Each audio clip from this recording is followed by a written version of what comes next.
So we're going to just check this out and see how well we're doing. We're recording something. All right. We're going to make sure this works. Either way, it's going to work.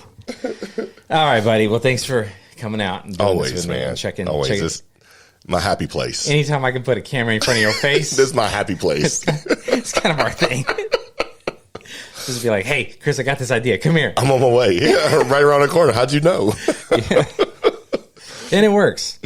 It works. So let's talk real quick about we just had our sheer pandemic drop. Yes. Which first of all,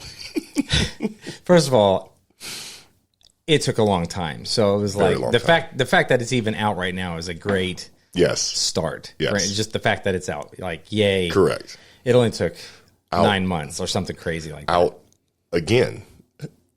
Because we got like 6,000 views. Right, because we put it on YouTube. Right. It did really good for that opening weekend where nobody had any idea, and then it got picked up. So correct. So there we go. So it's finally out, thank goodness, and it's on.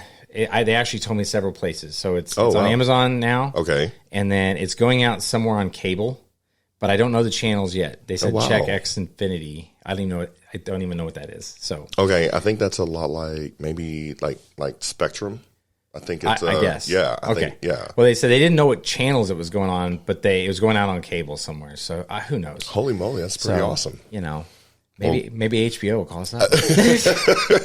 OJ and Screech. Yes, and we got to talk about that. So, in case you don't know, there was a comment left on our YouTube channel for the trailer where they compared you to OJ Simpson. Yes, we'll give the backstory because the trailer. I mean, it had literally just dropped, right? And we already got a comment. So yeah, so like they just dropped the show. Right. And then, like, we already had comments. And one, I had to delete. I don't care if they're bad comments. Just don't cuss on the channel. Correct. That's my only thing. If you drop a bomb on there or something, I'm going to get rid of it. Right. But if you say, I hate everything you do, free country. You're allowed to hate stuff. Understood. Hate other people's stuff more. But, right.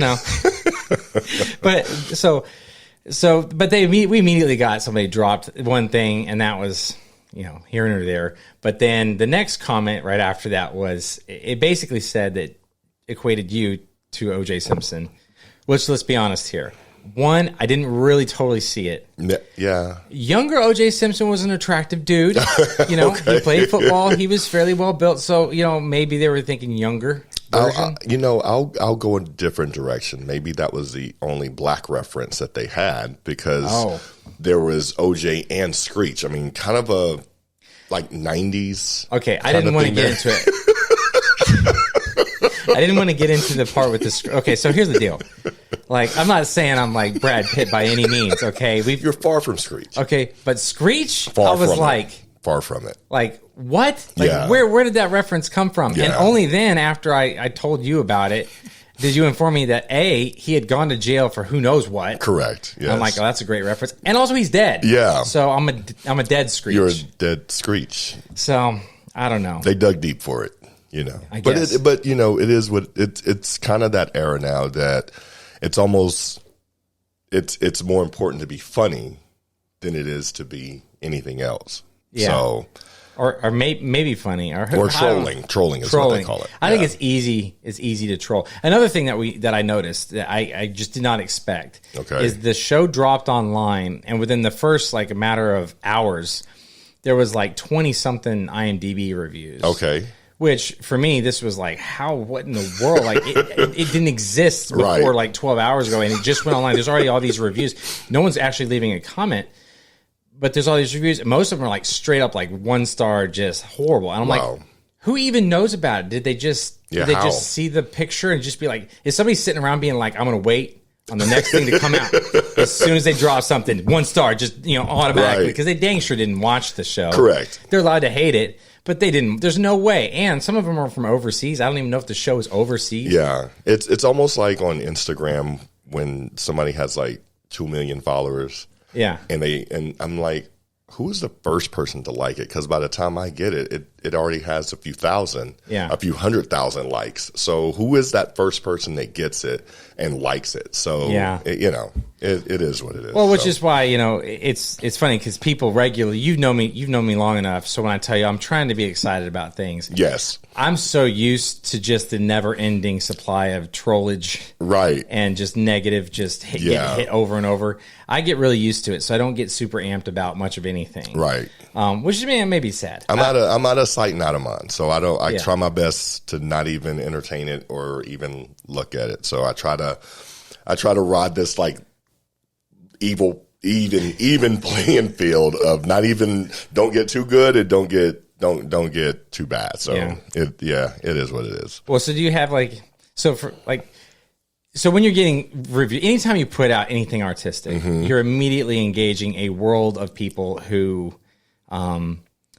you're taking something that you've put effort in and you're just tossing it out there where people have complete freedom to just rip on it however they want. And especially in today's society where everything's anonymous, it just gives people free reign to just dump all over anything and everything. What do you do as far as keeping yourself, mentally stable when all this stuff is going on? I'll be honest, I'm probably my worst critic. So if I can like something that I do, there's not too many people that can say anything else because I'm probably more critical than anybody else. So if I like it, there's not too much that anybody else can do. So what you're saying, you don't lay in bed just crying? No, I don't. Oh, okay, I mean, that's good. Did you? Oh yeah. Did you need a comforting phone call? No, it's not that bad. It's more like, I'll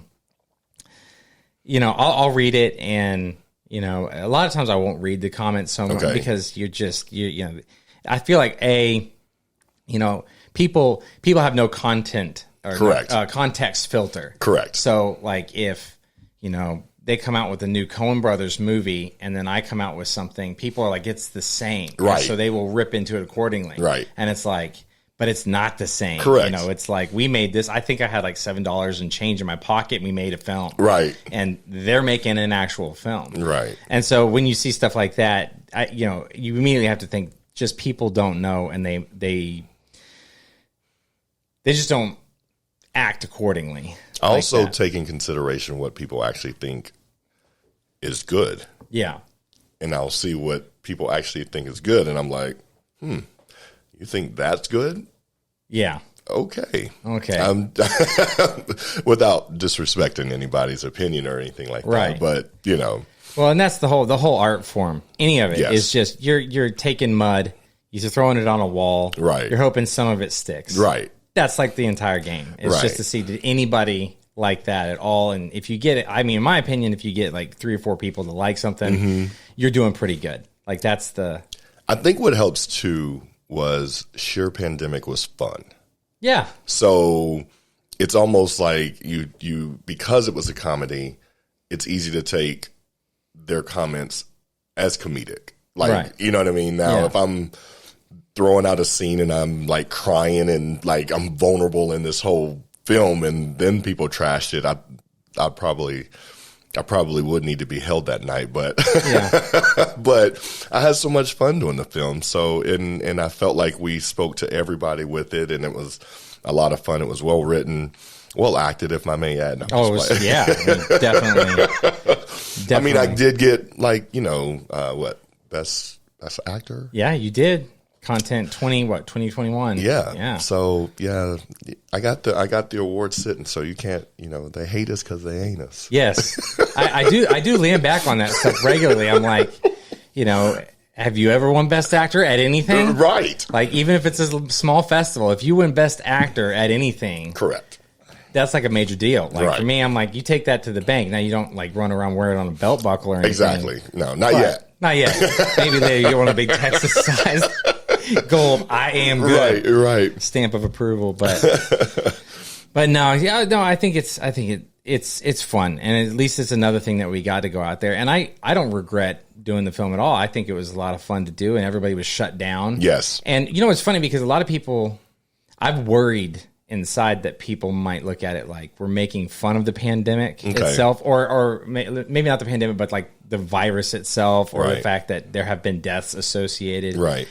And I don't think there's a whole lot of that in the film at all. Nearly, yeah. Because that's not the point. So as soon as I see somebody like, oh, hey, propaganda or whatever, I'm like, A, I don't think you watched it. Correct. And B, that's not at all what the film is about. No, I thought we touched a lot of what people were probably thinking. Yeah. Like maybe even they didn't say it, but these guys were like really truly just saying what everybody else was thinking. Yeah. And we made fun of ourselves, not really of other people. So well, because I think if you can't, I think is it not a tragedy if you're living through this pandemic and not able to look at some of the stuff that you've done differently in your life over the last 2 years now that you've done that you thought you would never do. Correct. Like the fact that we're all looking like bank robbers in the stores now. If you can't look at that and think this is hilarious, or like if you've not tell me that you've never had the experience where somebody's talking to you but you can't read their lips anymore, right, and you have to be like, okay, I'm sorry, I have no idea what you just said. True. Oh yes, this is very true. Or I'll even go a little bit further. I'll refer to when it was 1999. Yeah. And everyone was Y2K? Yes. Right? Everybody was stocking up on beans and all that stuff. So I felt like, if you can't laugh at it now, maybe once we do get through it, hopefully, you'll be able to reflect back on this and go, oh my God, that was me. Yes. Or you'll show your kids, and as they're going through this, they can relate. So I don't think we made fun of anybody. The downside of that. So true story. I don't know if I've told you. Have I told you my Y2K story? No. Oh, so my best friend, shout out Sean, grown up with him forever. He's now Fort Worth PD. But his parents, Y2K was coming, and they were like the stalker hoarder people. And so every time I go over to his house, his room had gotten more and more full of like barrels of rice and oatmeal. Under their beds was like water, just 5-gallon drums of water, just over and over. They were getting ready. Okay. And every time I came out, I was like, guys, I think you got enough. It's like it looks like Thailand has landed in your room. And they'd be like, no, we got this stuff. You need to be prepared. I'm like, I'm not doing this. Okay. Like, this is ridiculous. Okay. And then they kept saying, well, when everything goes to hell, and the food is run out, and don't be coming over here. No, you're not welcome. You're not welcome to our oatmeal and our rice pudding that we've, saved. And so, dude, Y2K night happens, the ball is dropping. I'm out at a party somewhere, and it's like 12:10. Okay. And the world didn't end. No, not at all. And I called over there at 12:10. I'm like, hey, guys, Happy New Year. Have fun eating all that rice. How long were you not allowed back over there? It might have been a while. Okay. I don't know if they got over it that quickly. It's probably because their diet was so restricted to that rice. They might have just had problems. But if you can't look at something later and enjoy the fun, then I feel like that's half of life, is just being able to, not if you don't have the humor in it and you're just dealing with the badness, like you're gonna have a sucky life. Like that's just no way to do it. I think that's a lot of people now. Like we used to be able to take bad things and laugh about them, and to get through them. But now I think everyone just wants to focus on the bad and not.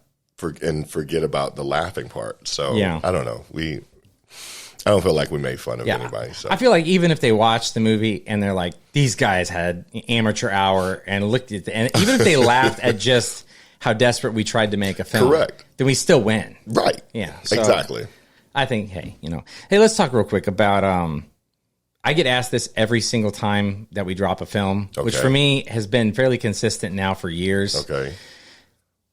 There's always this thing where I have to end up explaining to people about why it's important to leave a review or a like or a comment or something. Okay. And so do you know why it's important? No, help me out. Oh, you don't? I don't. Okay. I always assume. I'm like, I just tell people.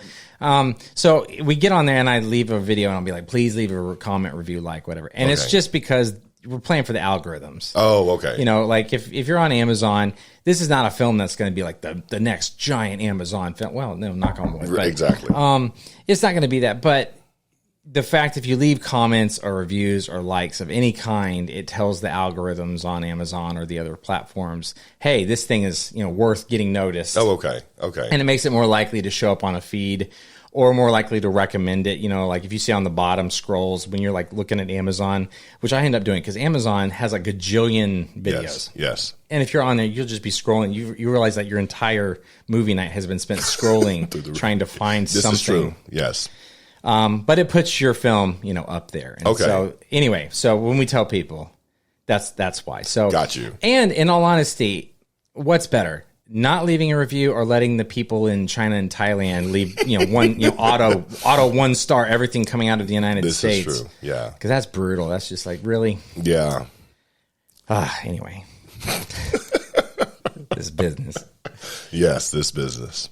Yeah. So what's going on? What else is going on with you? What's got you fired up now that this is finally out and we can move on to something else? You know, I guess trying to push it out there again. Like I think that's the big dilemma for me. Yeah. Is, you know, again, you know, we had 6,000 people watch it. So how do we get 6,000 more to actually watch it? Well, I'm hoping that if we get 6,000 people, if we can get a couple hundred of those people to share it and like it, and if we can keep posting. You're stuck on that 100 thing, aren't you? Well, the way I look at it, so, I mean, I'm a realist. I see how the way it works. Story about that, the 100, the first time? When it came on YouTube? Okay. So I've learned over time, because, like, again, like, this isn't my first rodeo. Correct. And all of my rodeos have ended in just flames and tears. Right. Right. So I've gotten used to it. Okay. And so my expectations of it, they're just way down there. Yes. It's a safeguard for yourself. Because I've done the opposite, where I'm like, this thing's going to go real good. This is going to be a big deal. And it's going to do really well. Okay. And then it doesn't. And then you're just stuck dealing with this horrible feeling. It's like, what is going on? Why is this not? Right. You know, I mean, I remember my first premiere of anything at a theater. And that was the first time I realized that actors, for the most part, hate watching themselves. So here we are having this big thing. And I've invited all these actors to come and bring people. Let's watch this thing. And very few are showing up. And you're like, they're in it. Why would they not even...